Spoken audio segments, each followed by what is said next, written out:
No sleep this week. I run into that problem every once in a while. Hey, thanks for coming out, everybody. You know, I've been on the campaign trail for 14 months now, including the primary and the general. You can kind of see the finish line. And what we've been talking about for the last 14 months are pretty simple, pretty common sense. It would be really easy to talk about the unemployment rate.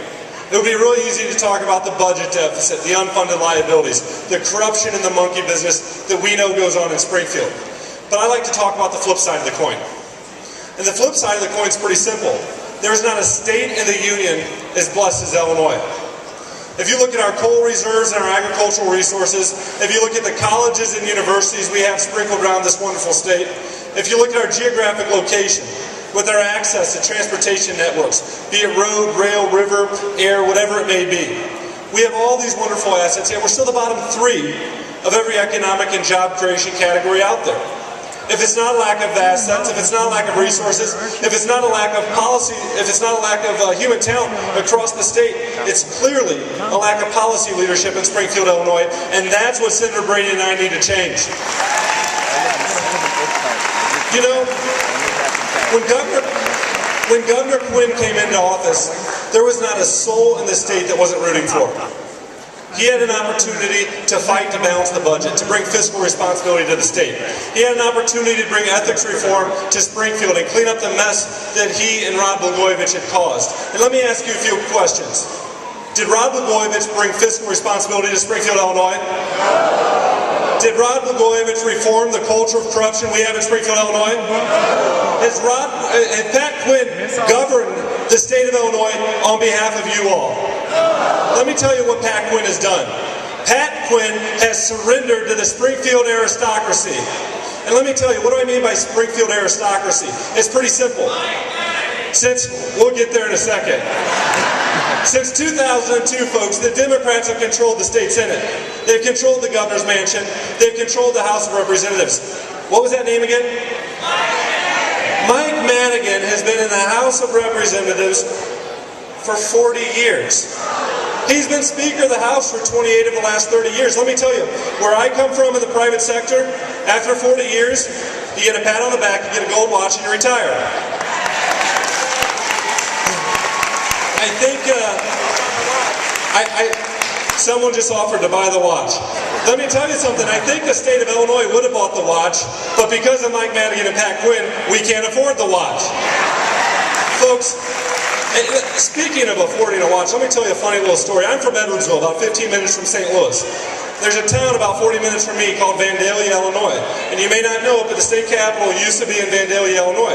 The old Capitol building is still standing, and I was taking a tour of the old Capitol building with Bill Brady. And we were walking around the building with a lot of volunteer supporters and some school kids. And the tour guide, she said, in this room is where the state's treasury used to be. And sure enough, there was a lockbox, a lockbox with a case where they used to keep all the state's money. And she said in the 1830s, there was a national depression that was so bad that there was only $94 left in the lockbox. And everybody was like, oh my gosh, $94. And then I was standing in the back and I said, well heck, they're doing a lot better than we are today. You know? folks,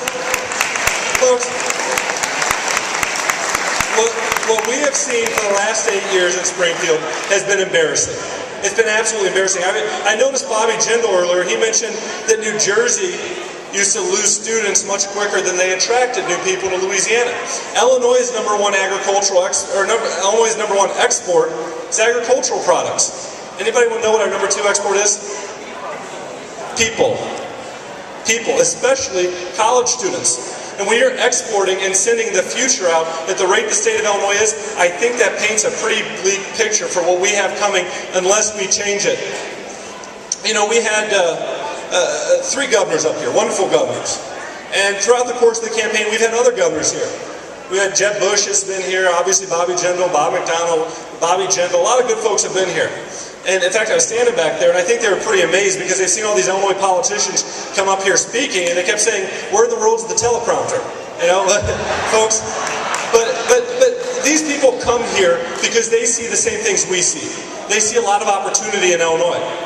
They see failed government, failed policies that's ruined a wonderful place. In fact, You know, I haven't told this story for a long time, but Pat Hughes was in the crowd, and he said, you know what, will you tell the story for them? I said, sure. And I used to talk about this in the primary. It's a true story. My family were in the lumber business. I was in Indiana, and I was talking to some folks who were in the business, and they introduced me to a wholesaler from New Jersey, and they said, Jason's running for Lieutenant Governor. And the girl from New Jersey said, oh, Lieutenant Governor of Indiana. I said, no, Lieutenant Governor of Illinois. And she said, I kid you not, I'll never forget her words. She said, why on earth would you run for Lieutenant Governor of Illinois? That state is so corrupt. Ladies and gentlemen, when the good people of New Jersey call Illinois corrupt, I think it's clear we've gone the wrong way. Well, fortunately, when Bill Brady's cleaning up the state of Illinois, there's a good man in New Jersey named Chris Christie doing the same thing. Folks, you've heard about all the issues. You've heard about all the issues. You've heard about the budget deficit. You've heard about the unemployment. You've heard about the corruption. Now here's the simple question. What are you going to do about it? You're going to vote. But Bill Brady's working hard. All these other candidates are working hard. Illinois is a battleground this cycle. We don't just need you guys to vote. There was over 1,000 people here today. I don't view you all as over 1,000 people that are going to go vote on November 2nd.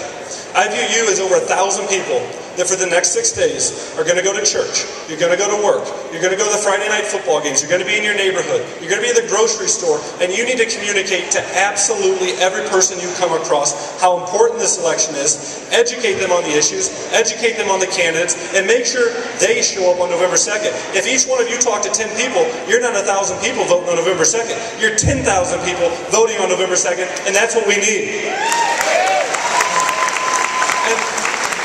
And here's one other thing. If I was the governor of the state of Illinois and I was running on my re-elect, I would hope I would be able to talk about issues of importance, issues people cared about, maybe talk about a few of my accomplishments while in office. If you've noticed, Governor Quinn isn't talking about those things. Governor Quinn wants to tear down his opponents because he doesn't have a record to run on. We're not going to run on negative campaigns. We're running a positive campaign. We're talking about the future. We're talking about opportunity. And we're talking about where we're going to take Illinois over the next 4, 8, 10, and 20 years. I need you all to do the same thing. I need you to deliver a positive message because let me tell you, on November 2nd, we're not just going to win the governor's mansion. We're not just going to win other statewide offices here in Illinois. We have an opportunity to retire, what was that name again? Retire Mike Madigan. And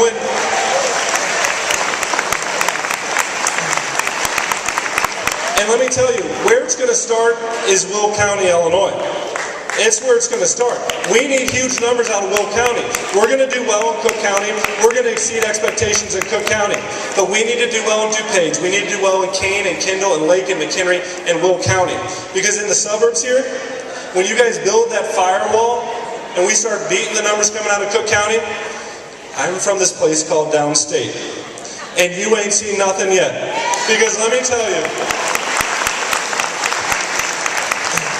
there's an interest, all the polls show we're up, right? All the polls, 4, 6, 8 points, whatever. They don't matter, but they show we're up. And then Pat Quinn releases a poll. It says we're tight. And everybody starts digging into the data, and they say, well, Governor Quinn, the reason why your poll says that you guys are tight is because you forgot the poll downstate Illinois. And you know what his campaign said? His campaign said, well, that doesn't matter. Nobody lives down there anyway. Folks, on November 2nd, they're going to find out there's a whole lot of people downstate. There's a whole lot of people in Will County. There's a whole lot of people in Illinois, and we're going to deliver change on November 2nd. Thank you very much.